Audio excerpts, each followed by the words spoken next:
Now चलिए देखते हैं difference between tax exemptions, tax deduction और टैक्स रिबेट। कि भाई इनकम टैक्स में टैक्स एग्जम्पशन का मतलब क्या होता है, टैक्स डिडक्शन क्या होता है और टैक्स रिबेट क्या होता है। ठीक है, एक एक करके देखते हैं। सबसे पहला इनकम टैक्स एग्जम्पशन। कि एग्जम्पशन किसको बोलते हैं इनकम टैक्स में, तो समझना मीनिंग क्या है। Income become tax free in the hand of tax payer. मतलब अगर टैक्स पेयर जैसे हम लोगों के, तो हम लोगों के हाथ में अगर इनकम आया तो वो क्या हो जाएगा, टैक्स फ्री, इस पर कोई टैक्स ही नहीं लगेगा। एग्जम्पशन का मतलब क्या हुआ कि जो भी हमने इनकम कमाया, जो भी हमने इनकम कमाया वो टैक्स फ्री है, उस पर हमको टैक्स पे करने का ज़रूरत ही नहीं है। वो इनकम को हम क्या बोलते हैं, एग्जम्पशन बोलते हैं। कि भाई ये एग्जम्प्ट इनकम है, हमारा इनकम टैक्स में ये एग्जम्प्ट इनकम है, मतलब हमको इस पर कोई इनकम टैक्स पे करने की ज़रूरत है ही नहीं।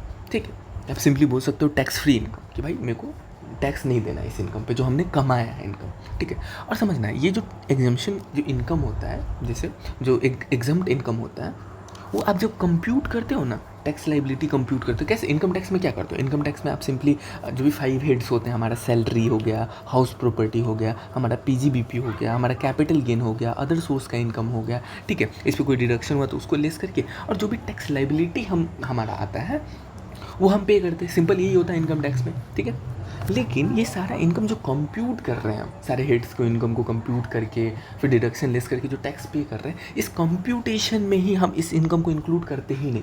ठीक है, तो ये नेक्स्ट बात बोला, how it works, exclude certain income from tax calculation. जब भी हम टैक्स कैलकुलेट करते हैं तो हम सिर्फ टैक्सेबल इनकम को लेते हैं, और ये जो एग्जम्प्ट इनकम होता है हम इसको कंसीडर नहीं करते, हम उस चीज़ में क्या करते, कैलकुलेशन में कंसीडर नहीं करते। तो यही बोलता है exclude income from tax calculation, क्योंकि यार इस पर तो हमको टैक्स पे करने की ज़रूरत ही नहीं है।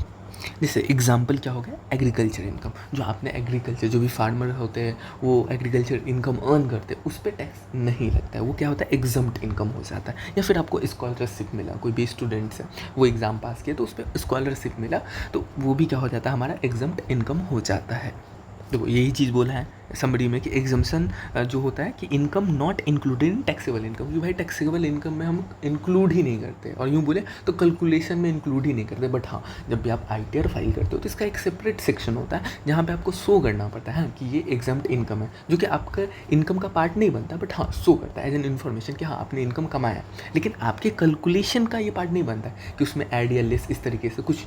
ठीक है, बस एज एन इन्फॉर्मेशन की तरह अगर आप आईटीआर फाइल करते हो तो आपको ये शो करना पड़ता है बस, बट कैलकुलेशन का पार्ट ये नहीं बनता है, क्योंकि भाई इस पर टैक्स पे करने की ज़रूरत ही नहीं, because it is tax free in the hand of tax पे। ठीक है, नाउ सेकंड देखते हैं टैक्स डिडक्शन। अब टैक्स डिडक्शन क्या होता है समझो, बोलता है इट रिड्यूसेस टैक्सेबल इनकम। मतलब डिडक्शन का मतलब क्या होता है कि आपका जो टैक्सेबल इनकम है ना उसको रिड्यूस कर देता है। तो भाई कैसे रिड्यूस करते हैं, तो देखो जैसे कि subtract certain expense from gross income, आपने कुछ इनकम कमाया तो डिडक्शन के कारण क्या होता है, वो इनकम आपका कम हो जाएगा, वो टैक्सेबल इनकम आपका कम हो जाएगा।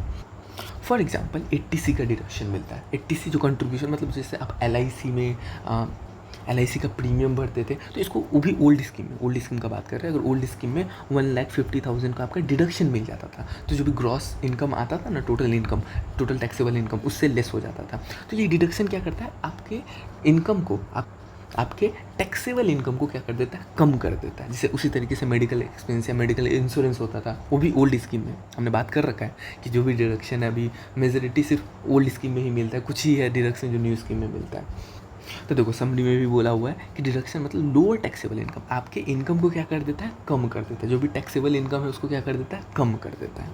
अब डिडक्शन में भी एक चीज़ समझो, देखो डिडक्शन में भी एक स्टैंडर्ड डिडक्शन होता है। अब भाई स्टैंडर्ड डिडक्शन क्या होता है, स्टैंडर्ड डिडक्शन क्या होता है ना, जैसे आपका हेड ऑफ इनकम होता है, आपका हेड ऑफ इनकम क्या क्या हो जाता है, आपका सैलरी हो जाता है, आपका हाउस प्रॉपर्टी का इनकम हो जाता है, आपका क्या हो जाता है, पीजीबीपी बिजनेस का इनकम, बिजनेस या प्रोफेशन, या फिर आपका कैपिटल गेन, या फिर आपका अदर सोर्स का इनकम है, तो ये सारा इनकम होता है। ठीक है, तो स्टैंडर्ड डिडक्शन क्या बोलता है, स्टैंडर्ड डिडक्शन में क्या होता है, स्टैंडर्ड डिडक्शन में आपका जो हेड है ना, पर्टिकुलर हेड के अंदर में आपको डिडक्शन मिल जाता है। जैसे हमने पढ़ा है ना कि सैलरी के हेड में क्या है, 50,000 ओल्ड स्कीम में आपको डिडक्शन मिल जाता है, वो क्या होता है, स्टैंडर्ड डिडक्शन होता है। न्यू स्कीम का बात करें, अगर हम न्यू स्कीम का बात करें तो न्यू स्कीम में 75,000 का, ये क्या है, स्टैंडर्ड डिडक्शन है।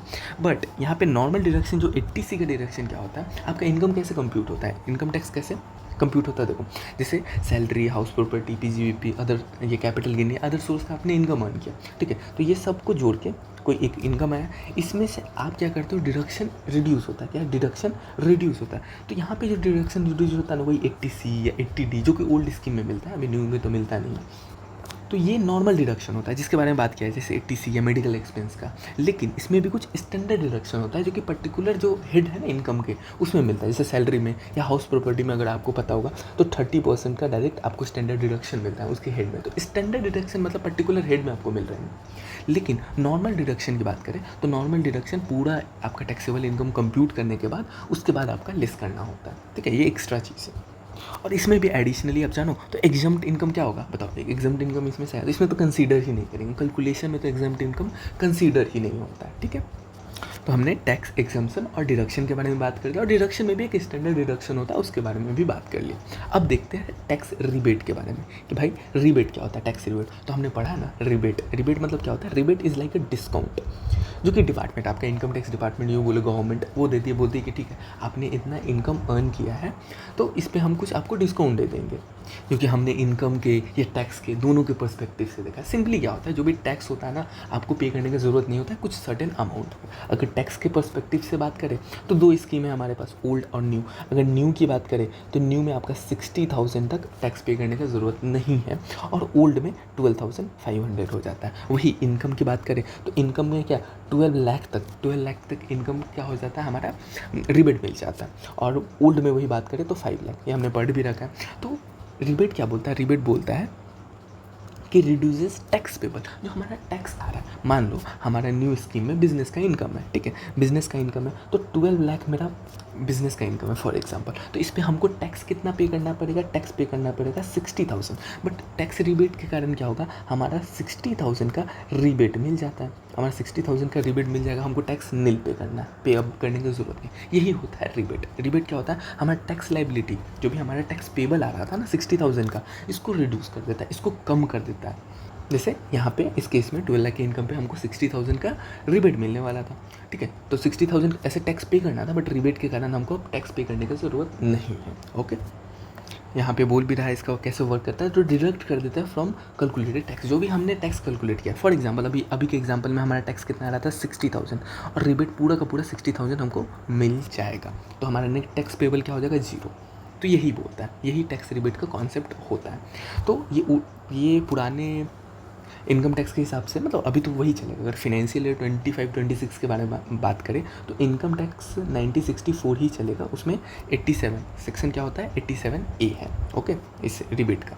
अब रिबेट में भी ये समरी वे में क्या बोला है कि lower the final tax amount, आपके टैक्स अमाउंट जो आ रहा है ना, जो भी टैक्स अमाउंट आ रहा है उसको क्या कर देता है, कम कर देता है। जैसे हमारे केस में 60,000 टैक्स अमाउंट आ रहा था 12 लाख के इनकम पे, तो वो पूरा का पूरा 60,000 का हमको रिबेट मिल जाएगा। कहाँ पे, न्यू स्कीम में। ऑब्वियसली न्यू स्कीम का बात कर रहे हैं, नहीं तो ओल्ड में रहेगा तो ओल्ड में तो 12,500 तक ही टैक्स का रिबेट मिलता है।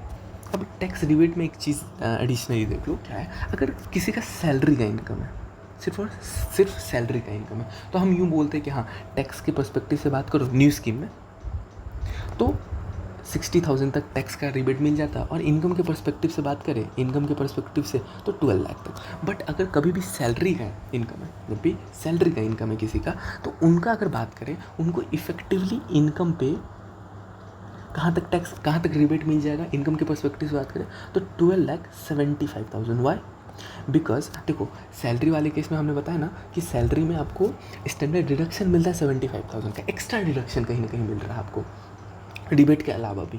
तो इसी के कारण क्या हो जाता है, इनकम आपका 12,75,000 तक भी हो तो क्या हो जाता है हमारा, हमको 0 टैक्स पे करना है, ठीक है। उस केस में भी कैसे, इसका वर्किंग देख लो। मान लो किसी का सैलरी का इनकम 12,075 है, तो भाई सैलरी का इनकम 12,075 है और इसमें स्टैंडर्ड डिडक्शन भी मिलेगा एज़ पर न्यू रिजीम, ठीक है। तो 75,000 अगर हम लेस कर दें तो हमारा अल्टीमेट इनकम क्या आ रहा है, 12 लाख, और हमको पता है 12 लाख तक क्या होता है, टैक्स फ्री होता है, ओके। तो सिर्फ और सिर्फ सैलरी के केस में हम इफेक्टिवली बोल सकते हैं कि 12,75,000 तक आपका रिबेट मिल जाएगा इन न्यू रिजीम।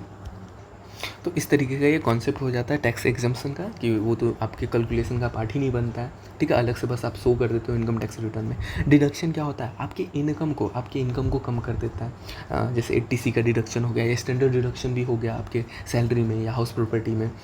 और टैक्स रिबेट क्या होता है, टैक्स रिबेट क्या करता है, आपके टैक्स लाइबिलिटी को कम कर देता है। क्या करता है, lower the final tax amount जो आपको पे करना है ना, उसको कम कर देता है। ओके, तो इस तरीके से हमारा ये एग्जम्पशन, डिडक्शन और रिबेट का कॉन्सेप्ट हो जाता है।